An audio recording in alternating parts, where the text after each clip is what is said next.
Et c'est avec vous, Gabrielle Gontier, bonsoir. Bonsoir Mathilde. On commence avec le projet de la future prison de Magnanville. Les détails ont été annoncés la semaine dernière. Oui, tout à fait. Une surface planchée comprise entre 40 000 et 45 000 mètres carrés, des murs de 6 mètres de haut et une facture évaluée à 245 millions d'euros. La maison d'arrêt de 700 places devrait voir le jour d'ici 2027-2028. Et selon nos confrères du Parisien, cette annonce a donné lieu à une scène cocasse puisque le maire Michel Lebouc, qui a refusé d'afficher le document officiel, risque une suspension, voire une révocation.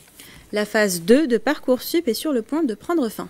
Oui, les futurs bacheliers ont jusqu'à 23h59 ce soir pour formuler leurs vœux pour la rentrée 2024. Ils ont ensuite jusqu'au 3 avril pour compléter leur dossier et confirmer leurs vœux. Prochaine étape, le 30 mai, où ils commenceront à recevoir les réponses à leurs demandes jusqu'au 11 juillet. Direction à présent les Clés-sous-Bois. La maison de santé pluridisciplinaire devrait bientôt porter le nom de Simone Veil. C'est en tout cas l'annonce faite le 8 mars dernier par Philippe Guiguen, le maire de la commune, qui a tenu à rappeler, je cite, l'action exemplaire de cette femme qui fut l'instigatrice de bien des batailles politiques et sociales du XXe siècle. La maison de santé pluridisciplinaire devrait être inaugurée en octobre prochain.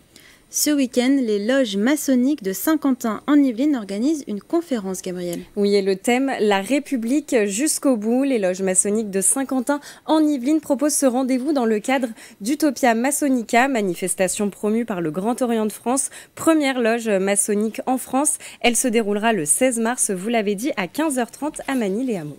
Et dès samedi et pendant toute une semaine, les tout-petits seront à l'honneur. Oui, du 16 au 23 mars, c'est la semaine nationale de la petite enfance. Le thème de cette émission, Viens, je t'emmène. De nombreuses villes organisent des animations. Quelques exemples, à Guyancourt, les crèches seront ouvertes aux familles. Voisin-le-Bretonneux propose des spectacles. Les médiathèques de Sky, elles, invitent à des racontines spéciales. Plus d'informations sont à retrouver sur le site internet des communes. Un mot de sport à présent, Gabrielle. Léo Barré est à nouveau titulaire dans le tournoi des 6 nations. Oui, pour sa deuxième sélection, le joueur de 21 ans formé au RC Versailles affrontera le Gainsbourg de la Rose ce samedi pour le dernier match du tournoi des 6 nations.